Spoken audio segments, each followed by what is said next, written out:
Hey guys, welcome back to the Mandala Traveler. I'm Carrie, and today I'm going to share some tips with you guys for maximizing a day at Rocky Mountain National Park.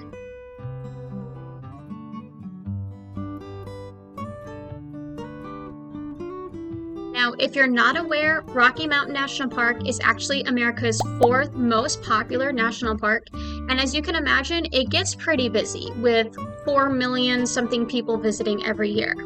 But there is one area in the park in particular that is more popular than any other area, is the Bear Lake Corridor. Now, because it is so popular, it's so beautiful, it makes it really hard to get to because it's so crowded.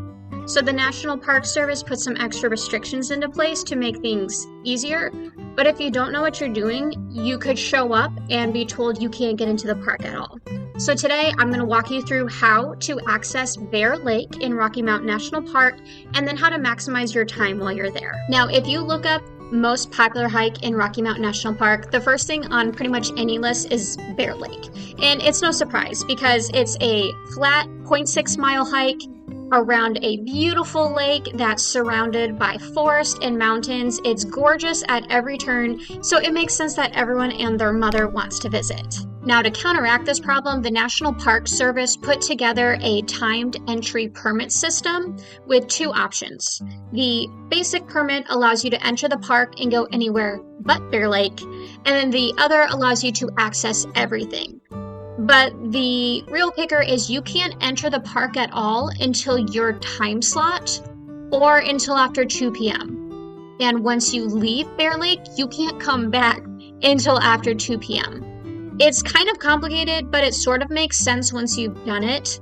The only other downside is that there's a very limited number of these passes available for each day. You can see here there's, a couple hundred left for today, but they're for the evening. And since you can't get into the park till at least 2 p.m., that means you only have 4 hours to explore. If I wanted to visit this weekend, I can't even buy tickets until the night before because they hold a certain number aside for locals, which is good, but it does make it difficult to plan. And even looking ahead at next month, most of the early day times are taken, so you have very limited access to Bear Lake even if you get this pass, and you cannot enter any part of the park until 2 p.m. And of course, once you actually get in, you're going to want to maximize your time because it's so stinking hard to get in. You work so hard to get here. So here are my tips for making the most of your time while you're in the Bear Lake Corridor. First, make sure to book your permit as soon as they drop so you get first pick.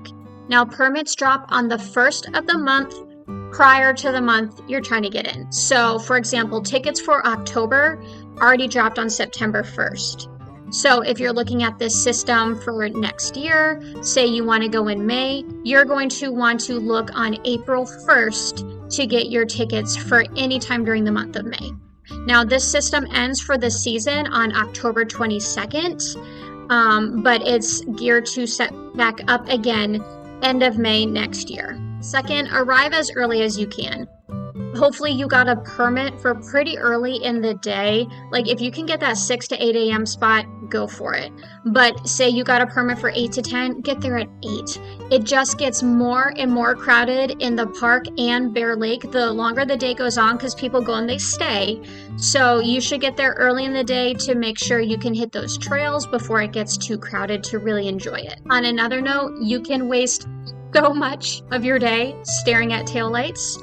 We wasted about an hour and a half just due to traffic and over full parking lots because we got there at 8 a.m. and we just couldn't get anywhere. Third, use the park and ride system. It will be an absolute lifesaver. Again, we wasted so much time just looking around for a parking space because I did not realize how convenient the park and ride was. They have a huge parking lot and the shuttle leaves every 7 minutes and it stops at Bierstadt Lake, Glacier Gorge, and Bear Lake. So in just a few minutes, you can be up at Bear Lake, and you should be traveling light anyways because you're going to be on the trail. You don't need a huge bag. Just take what you need.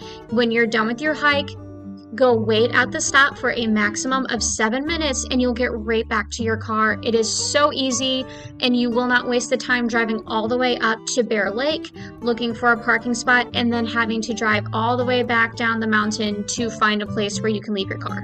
Tip number 4, don't leave this area until you've done everything you want to. There are dozens of trails and beautiful views to discover in this area. There's a reason it's so popular, and it isn't just Bear Lake. That's 90% of the problem. But if you're willing to venture beyond that, there is so much to explore.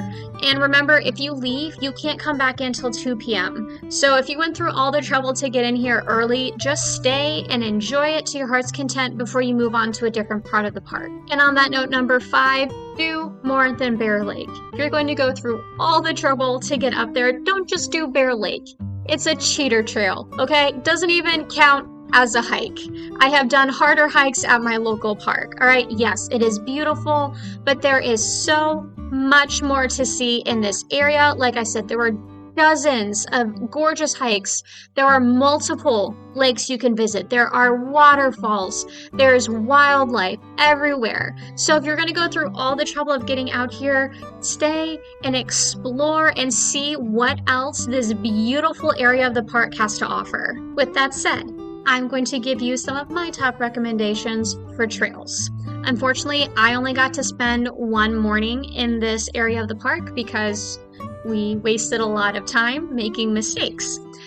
So I didn't get to do nearly as many trails as I would like, but the ones I did were amazing. All right, so here are my recommendations.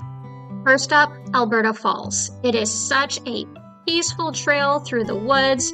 It is a little tough. You're going to have to do a little bit of uphill hiking, but there's a huge reward at the end with this absolutely gorgeous waterfall. There's rapids all along the way, which are very beautiful as well. It's just very serene, and it has so many cute and super friendly little chipmunks. If you are sitting there, they will probably come up and tap you on the leg because they want some food, but they're absolutely adorable. I was told multiple times that the Emerald and Dream Lakes are picture perfect too. Unfortunately, I didn't get to go see them because we wasted so much time. But I looked at pictures, all right? If you have time, go do the Emerald and Dream Lakes. They are absolutely phenomenal. All right, and finally, if you want to get off the beaten trail, here's a little secret that a shuttle driver told me about. Just down the road from Bierstadt Lake, there's another trailhead called Storm Pass. Across the road from Storm Pass, on the same side as the Bierstadt Lake trailhead, there is a little sign without a name that just says shuttle access 1.25 miles. Take that trail.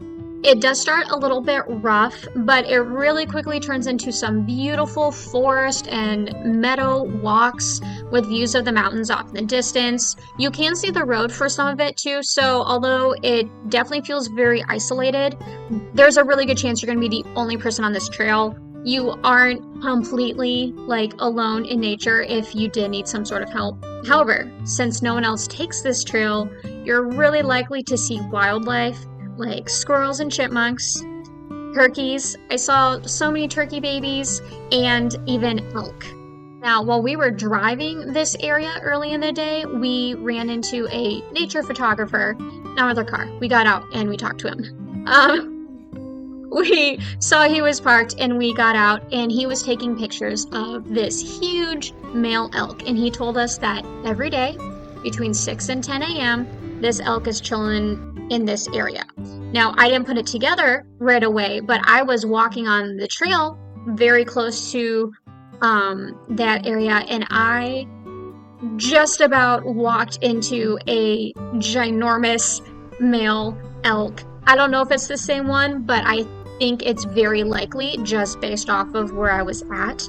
And my heart was pounding, I was terrified, but it also managed to be one of the most magical moments of my entire life. Thankfully, he didn't care at all that I was there, so he wandered right across the trail, just a few feet away from me, and started grazing, and it took me a few minutes to find the guts to keep moving forward down the trail, but it ended up being such an incredible experience, and so I just had to share that with you guys.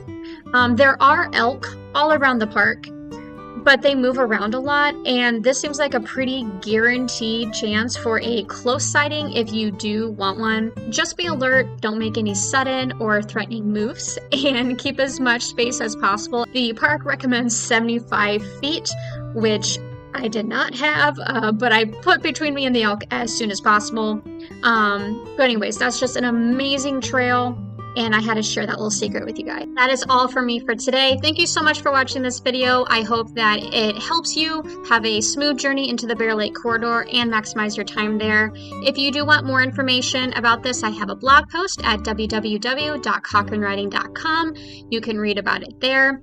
And before you go, please be sure to like this video. And if you're not subscribed, be sure to hit that subscribe button for more videos from me in the future. Thanks and happy travels!